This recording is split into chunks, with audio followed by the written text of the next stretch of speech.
Hello hi ನಮಸ್ಕಾರ ಮಕ್ಕಳೇ. ನಾನು ನಿಮ್ಮ ಸೋಷಿಯಲ್ ಸೈನ್ಸ್ನ ಶಿಕ್ಷಕ Adarsh. Public finance and budget, ಸಾರ್ವಜನಿಕ ಹಣಕಾಸು ಹಾಗೂ ಆಯವ್ಯಯ, ಇದನ್ನ ಸಮರಿ ಫಾರ್ಮ್ಯಾಟ್ ಅಲ್ಲಿ ಕವರ್ ಮಾಡೋಣ ಬನ್ನಿ. 3 ಟೆಕ್ನಿಕ್ಸ್ಗಳಿವೆ. ಒಂದು, ಇಂಪಾರ್ಟೆಂಟ್ ಕಾನ್ಸೆಪ್ಟ್ಸ್ಗಳನ್ನ ಕವರ್ ಮಾಡ್ತೇವೆ. ಹೇಗೆ ಸರ್, ಯಾವ್ದು ಇಂಪಾರ್ಟೆಂಟ್ ಕಾನ್ಸೆಪ್ಟ್ಸ್ ಅಂತೀರಾ? ನಾವು ಪ್ರೀವಿಯಸ್ ಇಯರ್ ಕ್ವಶನ್ ಪೇಪರ್ಸ್ಗಳನ್ನ ನೋಡಿರಬಹುದು, ಮಾಡೆಲ್ ಪೇಪರ್ಸ್ಗಳನ್ನ ನೋಡಿರಬಹುದು. ಇವುಗಳ ಪ್ರಕಾರ ಎಕ್ಸಾಮ್ನಲ್ಲಿ ಬರಬಹುದಾದಂತಹ ಇಂಪಾರ್ಟೆಂಟ್ ಕಾನ್ಸೆಪ್ಟ್ಸ್, ಪ್ರಮುಖ ಪರಿಕಲ್ಪನೆಗಳನ್ನ, ಪುನರಾವರ್ತಿತ PYQsಗಳನ್ನ, ಯಾವುದು ರಿಪೀಟೆಡ್ ಆಗಿ ಎಕ್ಸಾಮ್ ಅಲ್ಲಿ ಬರ್ತಾ ಇದೆಯೋ ಅದನ್ನ ಕವರ್ ಮಾಡ್ತಾ ಇದ್ದೇವೆ. ಹಾಗೆಯೇ ನಾನು ಹೇಗೆ ಆನ್ಸರ್ ಮಾಡಬೇಕು, ಹೇಗೆ ನೆನಪಲ್ಲಿಟ್ಕೊಳ್ಬೇಕು, ಆ ಟೆಕ್ನಿಕ್ಸ್ಗಳನ್ನು ಸಹ ಕೊಡ್ತಾ ಇದ್ದೇನೆ.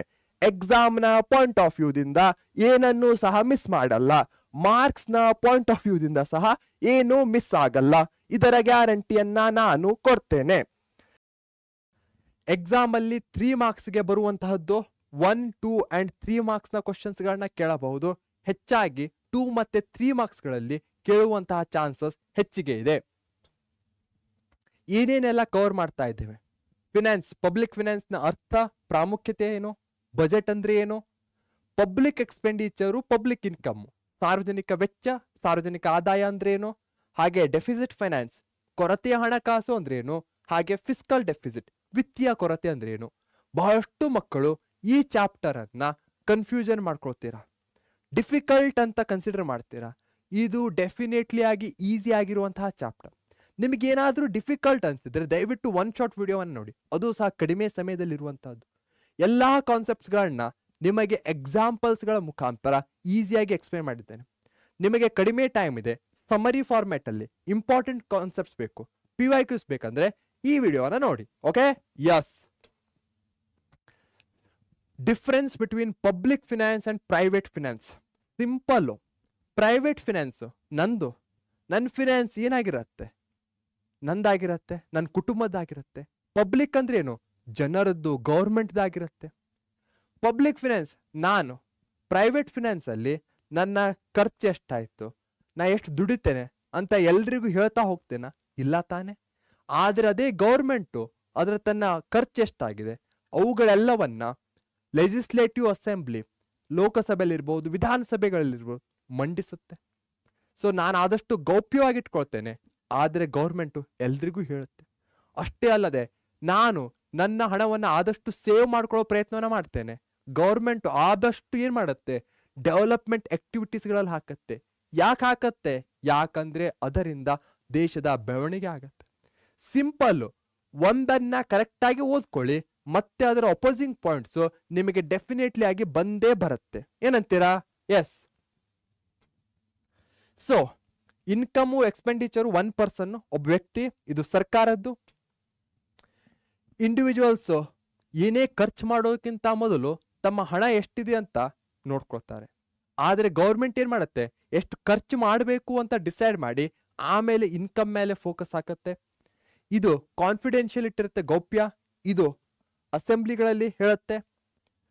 ಯಾವಾಗ ಒಬ್ಬ ಇಂಡಿವಿಜುವಲ್ ಮನಿಯನ್ನ ಸೇವ್ ಮಾಡ್ತಾನೋ ಅದು ಅವನಿಗೆ ಖುಷಿಯನ್ನ ತರುತ್ತೆ. ಆದ್ರೆ ಅದೇ ಗೌರ್ಮೆಂಟ್ ಸೇವ್ ಮಾಡಿದ್ರೆ ಏನಾಗತ್ತೆ, ದೇಶದ ಬೆಳವಣಿಗೆ ಕುಂಠಿತ ಆಗತ್ತೆ. ಗ್ರೇಟ್. ಸೊ ಇಷ್ಟೆಲ್ಲ ಪಬ್ಲಿಕ್ ಫಿನಾನ್ಸ್ ಅಂತ ಇರ್ತೇವೆ. ಅದರ ಇಂಪಾರ್ಟೆನ್ಸ್ ಏನು, ಅದರಿಂದ ಏನ್ ಲಾಭ ಅಂತೀರಾ?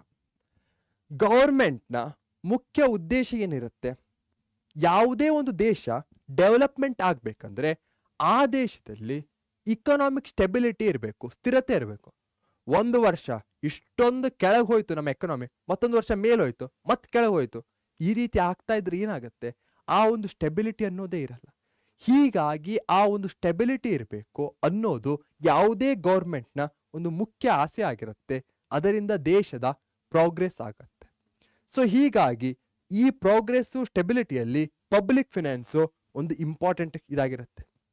ಇದು ಏನನ್ನ ಘೋಷಿಸುತ್ತೆ? ಪಬ್ಲಿಕ್ ಫಿನಾನ್ಸು ದೇಶದ ಫಿಸ್ಕಲ್ ಪಾಲಿಸಿ ಅಥವಾ ಹಣಕಾಸು ನೀತಿ ಅಂದ್ರೆ ಏನು, ಎಷ್ಟು ಖರ್ಚು ಮಾಡ್ತೇವೆ, ಎಷ್ಟು ನಮ್ಮ ಆದಾಯ ಇದೆ, ನಾವು ಈ ಒಂದು ಎಕ್ಸ್ಪೆಂಡಿಚರ್ ಮಾಡೋಕ್ಕೆ, ಡೆವಲಪ್ಮೆಂಟ್ ಆಗ್ಲಿಕ್ಕೆ ಎಷ್ಟು ಸಾಲ ತೆಗೆದುಕೊಳ್ಬೇಕು, ಈ ಎಲ್ಲಾ ಇನ್ಫಾರ್ಮೇಶನ್ ಈ ಫಿಸ್ಕಲ್ ಪಾಲಿಸಿಯಲ್ಲಿರುತ್ತೆ. ಇದು ಎಲ್ಲಿರುತ್ತೆ? ಈ ಪಬ್ಲಿಕ್ ಫಿನಾನ್ಸ್ ಅಲ್ಲಿ ಇರುತ್ತೆ. ಸೊ ಸಿಂಪಲ್ ಆಗಿ ಇಲ್ಲಿ ಬ್ರೇಕ್ ಡೌನ್ ಮಾಡಿದ್ದೇವೆ ಕಾನ್ಸೆಪ್ಟ್ಸ್ಗಳನ್ನ. ನಮ್ಮ ಎಂಡ್ ಗೋಲು ಹೇಗೆ ಈ ಇಕನಾಮಿಕ್ ಸ್ಟೆಬಿಲಿಟಿ ಪ್ರೋಗ್ರೆಸ್ ಅನ್ನ ತೆಗೆದುಕೊಳ್ಳಿಕ್ಕೆ ಈ ಫಿಸ್ಕಲ್ ಪಾಲಿಸಿ ಹೆಲ್ಪ್ಫುಲ್ ಆಗಿದೆ ಅಂತ. ಇದು ನಿಮಗೆ ಅರ್ಥ ಆಗಿದ್ರೆ ಕಮೆಂಟ್ ಬಾಕ್ಸ್ ಅಲ್ಲಿ ಥಮ್ಸ್ ಅಪ್ ಕೊಡೋದನ್ನ ಮರಿಬೇಡಿ. ಓಕೆ, ಕೋಕೋ ಕೋಲಾ ಕೊಡ್ತೀರಾ? ಬೇಡ, ಥಮ್ಸ್ ಅಪ್ಪೇ ಕೊಡಿ. ಬಜೆಟ್, ಈ ಎಲ್ಲ ಫಿಸ್ಕಲ್ ಪಾಲಿಸೀಸ್ಗಳು ಈಗ ಸದ್ಯ ತಾನೇ ಒಂದು ಬಜೆಟ್ ಆಯ್ತು, ಕರೆಕ್ಟ್ ತಾನೆ? ಬಜೆಟ್ ಅನ್ನ ಯಾರು ಮಂಡಿಸ್ತಾರೆ? ರಾಷ್ಟ್ರದ ಲೆವೆಲ್ ಅಲ್ಲಿ ಹೇಳೋದಾದ್ರೆ ಕಮೆಂಟ್ ಬಾಕ್ಸ್ ಅಲ್ಲಿ ತಿಳಿಸಿ, ಬಜೆಟ್ ಅನ್ನ ಯಾರು ಮಂಡಿಸ್ತಾರೆ? Who will make it? Budget ಅಲ್ಲಿ ಫೈನಾನ್ಸ್ ಮಿನಿಸ್ಟರ್ ಅವರು, ಈಗಿನ ಫೈನಾನ್ಸ್ ಮಿನಿಸ್ಟರ್ ಯಾರು? ನಿರ್ಮಲಾ ಸೀತಾರಾಮನ್ ಅವರು ಸೆಂಟ್ರಲ್ ಬಜೆಟ್ ಅನ್ನ ಲೋಕಸಭೆಯಲ್ಲಿ ಫೆಬ್ರವರಿ ಅಥವಾ ಮಾರ್ಚ್ ಅಲ್ಲಿ ಮಂಡಿಸ್ತಾರೆ. ಆ ಮಂಡಿಸಿದಂತಹ ಬಜೆಟ್ ಅಲ್ಲಿ ಏನಾಗಿರುತ್ತೆ? 2 ಸದನಗಳ ಅನುಮೋದನೆ ಕಡ್ಡಾಯವಾಗಿರುತ್ತೆ. ಲೋಕಸಭೆ ಇರಬಹುದು, ರಾಜ್ಯಸಭೆ ಇರಬಹುದು, ಎರಡೂ ಕಡೆ ಈ ಒಂದು ಬಜೆಟ್ಗೆ ಅಪ್ರೂವಲ್ ಸಿಕ್ಕಿದ್ರೆ ಅದು ಮುಂದೆ ಹೋಗುತ್ತೆ. ಮಾರ್ಚ್ 31ಕ್ಕಿಂತ ಮೊದಲೇ ತೆಗೆದುಕೊಳ್ಬೇಕು. ಯಾಕಂದ್ರೆ ಏಪ್ರಿಲ್ 1 ಇಂದ ಹೊಸ ಫೈನಾನ್ಷಿಯಲ್ ಇಯರ್ ಸ್ಟಾರ್ಟ್ ಆಗುತ್ತೆ. ಹೀಗಾಗಿ ಇದಕ್ಕಿಂತ ಮೊದಲೇ ಈ ಒಂದು ಬಜೆಟ್ ಅಥವಾ ಈ ಒಂದು ಬಜೆಟ್ಗೆ ಅಪ್ರೂವಲ್ ತೆಗೆದುಕೊಳ್ಳೋದು ವೆರಿ ಇಂಪಾರ್ಟೆಂಟ್ ಆಗುತ್ತೆ. 1 ಮಾರ್ಕ್ಸ್ ಅಲ್ಲಿ ಕೇಳಬಹುದು ಯಾವುದು ಡೆಡ್ ಲೈನ್ ಅಂತ. ಮಾರ್ಚ್ 31. ಫೈನಾನ್ಷಿಯಲ್ ಇಯರ್ ಯಾವಾಗ ಸ್ಟಾರ್ಟ್ ಆಗುತ್ತೆ ಅಂತ ಕೇಳಬಹುದು. ಏಪ್ರಿಲ್ 1. ಯಾವಾಗ ಎಂಡ್ ಆಗುತ್ತೆ? ಮಾರ್ಚ್ 31. ಸಿಂಪಲ್. ಎಲ್ಲರೂ ಕಮೆಂಟ್ ಬಾಕ್ಸ್ ಅಲ್ಲಿ ತಿಳಿಸಲೇಬೇಕು. Which are the main types of non tax revenues collected by central government? ಕೇಂದ್ರ ಸರ್ಕಾರವು ಸಂಗ್ರಹಿಸುವ ತೆರಿಗೆಯೇತರ ಆದಾಯದ ಮುಖ್ಯ ವಿಧಗಳು ಯಾವುವು?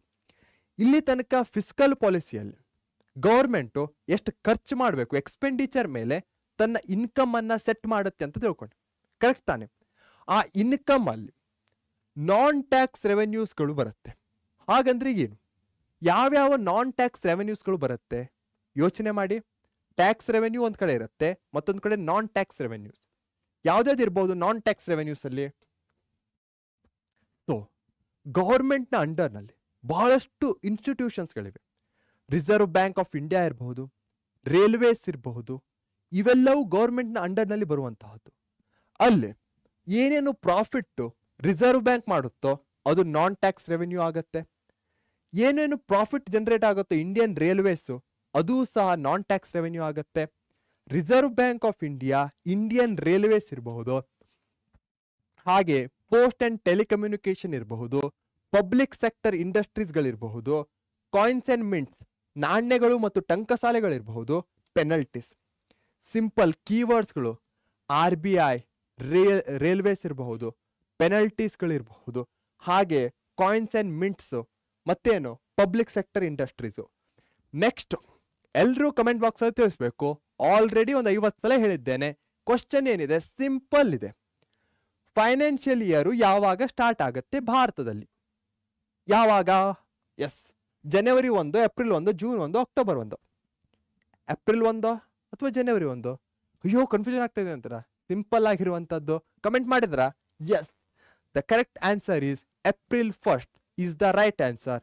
ಯಾರ್ಯಾರು ಕರೆಕ್ಟ್ ಆಗಿ ಮಾಡಿದ್ದೀರೋ ಅವರಿಗೆಲ್ಲರಿಗೂ ನನ್ನ ಕಡೆಯಿಂದ ಬಂತು. ಎಸ್, 1 ಸ್ಟಾರ್ ನಿಮ್ಮ ಸ್ಕ್ರೀನ್ ಮೇಲೆ. Next direct tax.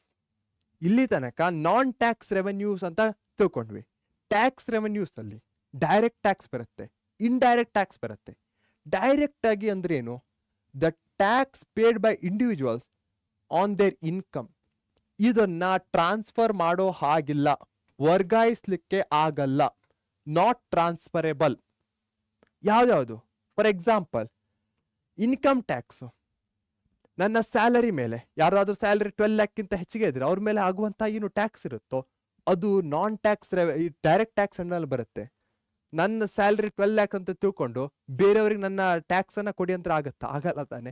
ಅದೇ ರೀತಿ ಕಂಪನಿ ಮೇಲೆ ಆಗುವಂತಹ ಟ್ಯಾಕ್ಸ್, ತೆರಿಗೆ ಇರಬಹುದು, ಅದರ್ ಟ್ಯಾಕ್ಸಸ್, ಸಂಪತ್ತಿನ ಮೇಲೆ ಆಗುವಂತಹ ತೆರಿಗೆ ಇರಬಹುದು, ಇವೆಲ್ಲವೂ ಡೈರೆಕ್ಟ್ ಟ್ಯಾಕ್ಸ್ ಆಗಿದೆ. ಡೈರೆಕ್ಟ್ ಟ್ಯಾಕ್ಸ್ ಅಂದ ಕೂಡಲೇ ಕೀವರ್ಡ್ ನಾಟ್ ಟ್ರಾನ್ಸ್ಫರೇಬಲ್, ವರ್ಗಾಯಿಸುವಂತಿಲ್ಲ. ಇಂಡೈರೆಕ್ಟ್ ಟ್ಯಾಕ್ಸ್, ಪರೋಕ್ಷ ತೆರಿಗೆ, ಇದನ್ನ ಟ್ರಾನ್ಸ್ಫರ್ ಮಾಡಬಹುದು. ಸಿಂಪಲ್ ಎಕ್ಸಾಂಪಲ್ ಕೊಡೋದಾದ್ರೆ, ಒಂದು ಮೊಬೈಲ್ ಇರುತ್ತೆ, ಆ ಮೊಬೈಲ್ ಗೌರ್ಮೆಂಟು ಏನಾದರೂ ಟ್ಯಾಕ್ಸ್ ಅನ್ನು ವಿಧಿಸಿದ್ರೆ ಏನು ಮಾಡ್ತಾರೆ? ಅವರು ರೇಟನ್ನು ಹೆಚ್ಚಿಗೆ ಮಾಡ್ತಾರೆ. ಎಂಡಲ್ಲಿ ಕನ್ಸ್ಯೂಮರ್ ನಾನು ಆ ಮೊಬೈಲನ್ನು ತೆಗೆದುಕೊಳ್ಬೇಕಂದ್ರೆ ನಾನು ನನ್ನ ಖರ್ಚು ಹೆಚ್ಚಿಗೆ ಹಾಕಿ ಆ ಮೊಬೈಲನ್ನು ತೆಗೆದುಕೊಳ್ಬೇಕು. ಆ ಗೌರ್ಮೆಂಟ್ ಯಾರ ಮೇಲೆ ಹಾಕಿರುತ್ತೆ? ಮ್ಯಾನುಫ್ಯಾಕ್ಚರರ್ ಮೇಲೆ ಹಾಕಿರುತ್ತೆ. ಅದನ್ನ ಅವರು ಕೊನೆಗೆ ಕನ್ಸ್ಯೂಮರ್ ಮೇಲೆ ಹಾಕ್ತಾರೆ. ಇಲ್ಲಿ ಟ್ರಾನ್ಸ್ಫರ್ ಆಗ್ತಾ ಇದೆ. Keyword transfer. ಎಕ್ಸೈಸ್ ಅಬಕಾರಿ ಇರಬಹುದು, ಇಂಪೋರ್ಟ್ ಮತ್ತೆ ಎಕ್ಸ್ಪೋರ್ಟ್ ಮೇಲೆ ಬೇರೆ ದೇಶದಿಂದ ಹೋಗೋದು, ಇಲ್ಲಿಂದ ಅಲ್ಲಿ ಹೋಗೋದಿರ್ಬೋದು, ಸರ್ವಿಸ್ ಟ್ಯಾಕ್ಸು ಮತ್ತೆ ಅದರ್ ಟ್ಯಾಕ್ಸಸ್ಸು, ಇವೆಲ್ಲವೂ ಇಂಡೈರೆಕ್ಟ್ ಅಲ್ಲಿ ಬರುತ್ತೆ. ಡೈರೆಕ್ಟ್ ಅಂದ್ರೆ ನಂದು, ಇಂಡೈರೆಕ್ಟ್ ಅಂದ್ರೆ ಮ್ಯಾನುಫ್ಯಾಕ್ಚರರ್ ಏನ್ ಮಾಡಿರ್ತಾರೆ, ಅವರು ಕೊನೆಗೆ ಕನ್ಸ್ಯೂಮರ್ ಮೇಲೆ ಹಾಕುವಂತಹದ್ದು. ತಿಳಿತು ತಾನೆ? ಯಸ್. ಸೊ ತಿಳಿದ್ರೆ ಈ ಕ್ವಶನ್ಗೆ ಆನ್ಸರ್ ಅನ್ನ ಮಾಡಿ. ಸಿಂಪಲ್ ಆಗಿರುವಂತಹದ್ದು. Indirect tax among the following is, ಈ ನಾಲ್ಕರಲ್ಲಿ ಯಾವುದು ಇಂಡೈರೆಕ್ಟ್ ಟ್ಯಾಕ್ಸ್? ಬೇಗನೆ ಕಮೆಂಟ್ ಮಾಡಿ. ಇನ್ಕಮ್ಮೋ, ಆಮದು ರಫ್ತುನೋ, ಸಂಪತ್ತೋ, ಕಾರ್ಪೊರೇಟ್ ತೆರಿಗೆನೋ? ಇಂಡೈರೆಕ್ಟ್ ಅಂತಿದ್ದಾರೆ ಅವರು. ಸೊ ಇದನ್ನ ಟ್ರಾನ್ಸ್ಫರ್ ಮಾಡಬಹುದು. ಯಾವುದು ಹಾಗಾದರೆ? ಮಾಡ್ತಾ ಇದ್ದೀರಾ? ಸಿಂಪಲ್ ಆಗಿರುವಂತಹ ಆನ್ಸರ್. ಎಲ್ಲರೂ ಮಾಡ್ತೀರಾ ಅನ್ನೋ ಗ್ಯಾರಂಟಿ ನನಗಿದೆ. Option B is the correct answer. Correct ಮಕ್ಕಳೇ, ಗ್ರೇಟ್. ಸೊ ಇಲ್ಲಿ ತನಕ ಯಾವ ರೀತಿಯ ಟ್ಯಾಕ್ಸ್ ಅನ್ನ ಹಾಕ್ತಾರೆ ಅಂತ ತಿಳ್ಕೊಂಡು, ನೆಕ್ಸ್ಟ್ ಇರುವಂತಹದ್ದು ಡೆಫಿಸಿಟ್ ಫೈನಾನ್ಸಿಂಗ್. ಸಿಂಪಲ್ ಆಗಿ ಹೇಳೋದಾದ್ರೆ ಒಂದ್ಸಲ ಓದ್ಬಿಡೋಣ. Net purchasing power of the economy through the budgetary operation of the government. Simple. ನಾನೇನಾದ್ರೂ ಎಕ್ಸ್ಪೆಂಡಿಚರ್ ಮಾಡ್ತಾ ಇದ್ದೇನೆ, ಒಂದು ರೋಡ್ ಕಟ್ತಾ ಇದ್ದೇನೆ ಅಂದ್ಕೊಳ್ಳಿ, ಅದಕ್ಕೆ 100 ಕೋಟಿ ಆಗತ್ತೆ. ನನ್ನ ಇನ್ಕಮ್ಮು 80 ಕೋಟಿ ಇದೆ, ಮತ್ತೆ 20 ಕೋಟಿ ಬರ್ತಾ ಇಲ್ಲ ನನಗೆ. ಸೊ ಇಲ್ಲಿ ಏನಾಗ್ತಾ ಇದೆ? ಕೊರತೆ ಆಗ್ತಾ ಇದೆ 20 ಕ್ರೋರ್ಸ್. ಸೊ ಈ ರೀತಿ 20 ಕ್ರೋರ್ಸ್ ಬೇಕಂದ್ರೆ ನಾವ್ ಏನ್ ಮಾಡ್ತೇವೆ? ಲೋನ್ ತೆಗೆದುಕೊಳ್ಬಹುದು. ಬೇರೆ ಬೇರೆ ಒಂದು ಇಲ್ಲಿ ಟೈಪ್ಸ್ ಅನ್ನ ಕೊಟ್ಟಿದ್ದೇವೆ. ಈ ರೀತಿಯ ಟೈಪ್ಸ್ಗಳು ಯಾವಾಗ ಬರುತ್ತೆ? ಯಾವಾಗ ದುಡ್ಡು ಕಡಿಮೆ ಆಗುತ್ತೋ ಆವಾಗ ಬರುತ್ತೆ. ಸೊ ಅದನ್ನೇ ಗೌರ್ಮೆಂಟು ಪರ್ಚೇಸಿಂಗ್ ಪವರು ಯಾವಾಗ ಇಕನಾಮಿಕ್ ಬಜೆಟರಿ ಆಪರೇಷನ್ಸ್ ಇರುತ್ತೋ ಅದನ್ನ ಇಂಡಿಯನ್ ಪ್ಲಾನಿಂಗ್ ಕಮಿಷನ್ ಅವರು ಹೇಳ್ತಾ ಇದ್ದಾರೆ. ಯಾವ ರೀತಿಯ ಟೈಪ್ಸ್ಗಳಿವೆ? ಮುಖ್ಯವಾಗಿ 4 ಬರುತ್ತೆ.